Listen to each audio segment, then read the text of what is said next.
নমস্কার বন্ধুরা, বৈশ্বিক খাদ্য সংকট হতে চলেছে, এটা ইউএন দাবি করেছে। তো আজকে সম্পূর্ণ ভিডিওতে এই বিষয় নিয়ে আমি আলোচনা করব, এই দুইটি বিষয় নিয়ে। তো অবশ্যই সবাই পাশে থাকবে, আর যারা আমার এই চ্যানেলে নতুন অবশ্যই সাবস্ক্রাইব করে চ্যানেলটাকে সাবস্ক্রাইব করে ভালোবাসা দিয়ে পাশে রাখবে। আর এমন ভূ রাজনৈতিক তথ্য আমি আমার এই ভিডিওতে আলোচনা করি, আমার চ্যানেল আলোচনা হয়। তো যদি ভালো লাগে অবশ্যই সাবস্ক্রাইব করবেন এবং লাইক কমেন্ট শেয়ার করতে কেউ কিন্তু ভুলবেন না। করব তবে একবিংশ শতাব্দীর মধ্যে কিন্তু বৃহত্তম কূটনৈতিক ও অর্থনৈতিক সংকট হতে চলেছে, এটা আমরা কিন্তু এই সন্ধিক্ষণে এখন এসে দাঁড়িয়েছি। এবং মধ্যপ্রাচ্যের হরমুজ প্রণালীর উপর বিশ্ব এক চরম সন্ধিক্ষণে দাঁড়িয়ে আছে। একদিকে পররাষ্ট্র পরাশক্তিদের মধ্যে স্নায়ুযুদ্ধ চরম সীমানায়, এবং অন্যদিকে একটি মাত্র জলপথ বন্ধ হয়ে যাওয়ায় কোটি কোটি মানুষের অন্য সংস্থার দিক দিয়ে কিন্তু অনিশ্চয়তা দেখা দিচ্ছে। আজকের বিশ্লেষণ করব যে হরমুজ প্রণালী এই অবরোধের আপনার ডাইনিং টেবিলে ট্রাম্প আমেরিকার ফার্স্ট নীতি, এই ইরানের প্রতিরোধের অর্থনীতি একের পর এক কিন্তু একে অপরের মুখোমুখি অবস্থান হয়ে গিয়েছে। এই সংঘাতের ফলে মূলত হরমুজ প্রণালী আজ একটি কিন্তু যুদ্ধক্ষেত্রে পরিণত হয়ে গিয়েছে, তা কিন্তু আমরা জানি। এই হরমুজ প্রণালী একদিকে বিশ্ব অর্থনীতিতে শ্বাসরুদ্ধকর চোখ পয়েন্ট কিন্তু এই হরমুজ প্রণালী। কেবল এটি জলপথ নয়, এটি কিন্তু বিশ্বের জ্বালানি এবং পণ্য সরবরাহের মহা মধ্যমণি এই হরমুজ প্রণালী।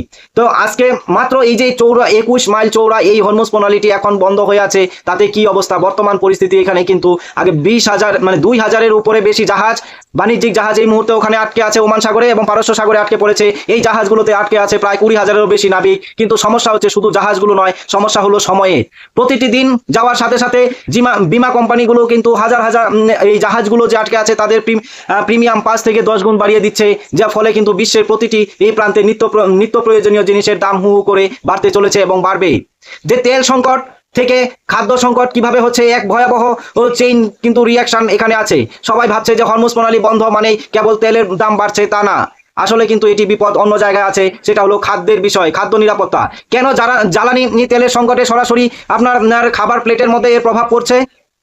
এটার এই দাবি কিন্তু বলেছে আর কেউ না, এই দাবি করেছে হলো ইউএন, জাতিসংঘ থেকে কিন্তু এইটি একটি কড়া ভাষায় এর তীব্র বিরোধিতা করেছে যে হরমুজ প্রণালী বন্ধ হলে কিন্তু সারা বিশ্বের এর বাণিজ্য বা খাওয়া দাওয়া কিন্তু বাণিজ্যের দিক দিয়ে যেমন হোক, মানুষের খাদ্য সংকটের দিকে ঝুঁকে যাচ্ছে, এই একটা তারা সংশয় প্রকাশ করেছে।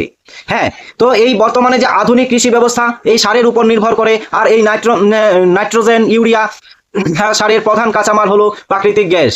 মধ্যপ্রাচ্যে হলো বিশ্বের অন্যতম প্রধান সার ও প্রাকৃতিক গ্যাস সরবরাহকারী অঞ্চল। এই হরমুজ প্রণালী যদি বন্ধ থাকে তাহলে কিন্তু সার উৎপাদনকারী দেশগুলো তাদের এর কাঁচামাল পাবে না, আর উৎপাদিত সার যদি বিশ্বের অন্যত্রে পৌঁছতে না পারছে, তাতে কিন্তু উভয়েরই সমস্যা হচ্ছে। তো চাষাবাদের মৌসুম কিন্তু এই এখন যে উৎপাদন ঘাটতি হচ্ছে, এই এপ্রিল মাসে কিন্তু উত্তর গোলার্ধে দেশগুলোতে প্রায় ফসল লাগানোর সময়। এই সময়ে সারের অভাব মানে হচ্ছে হলো যে ফলন অত্যন্ত 20 থেকে 30% কমে যাওয়া। অর্থাৎ এই বছরের শেষের দিকে বিশ্ববাজারে চাল ও গম এবং ভুট্টা এক প্রকার কিন্তু বিশাল ঘাটতি দেখা দিতে পারে, সেটা কিন্তু আনুমানিক করা হচ্ছে। পরিবহন ও লজিস্টিক খরচা এবং খাদ্যদ্রব্য যেমন এক দেশ থেকে অন্য দেশে নিতে যে বিপুল পরিমাণে জ্বালানি প্রয়োজন হয়, তার যোগান সংকট ও পণ্যবাহী ট্রাক ও জাহাজের ভাড়া দ্বিগুণ হয়ে যাচ্ছে। এর ফলে আমদানি করা প্রতিটি খাদ্যপণ্য এর দাম সাধারণ মানুষের নাগালের বাইরে চলে যাচ্ছে। বৈশ্বিক দুর্ভিক্ষ এখানে কি হতে চলেছে? পদধ্বনি যে জাতিসংঘের মহাসচিব অ্যান্টোনিও গুতেরেস কিন্তু আজ যে হুঁশিয়ারি দিয়েছে তা অত্যন্ত শিউরে ওঠার মতন। তিনি বলেছেন এই অবরোধ দ্রুত তুলে নেওয়া না হলে কিন্তু তবে 2026 সালে এর শেষের দিকে কিন্তু সারা বিশ্বে প্রায় 4 কোটি মানুষ দুর্ভিক্ষের কবলে পড়বে। বিশেষ করে আফ্রিকা এবং দক্ষিণ এশিয়ার দেশগুলো এর প্রভাবে হবে সব থেকে ভয়াবহ। বাংলাদেশ, ভারত ও পাকিস্তানের মতন দেশগুলো কিন্তু যেখানে জনসংখ্যা ঘনত্ব বেশি, সেই মুদ্রাস্ফীতি নিয়ন্ত্রণের বাইরে চলে যাওয়ার প্রবল ঝুঁকি কিন্তু রয়েছে। বন্ধুরা, এই জায়গায় কিন্তু খুবই চিন্তার বিষয়। তো এই কূটনীতি নাকি বিপর্যয়, এটি কি এখন এক খাদের কিনারায় পড়ে আছে? সেন্ট পিটার্সবার্গের আলোচনা যদি ফলশ্রুত যদি না হয় এবং ট্রাম্প প্রশাসনে যদি ইরানের প্রস্তাব প্রত্যাখ্যান করে, তবে সামরিক এই সংঘাত অনিবার্য হয়ে উঠতে পারে।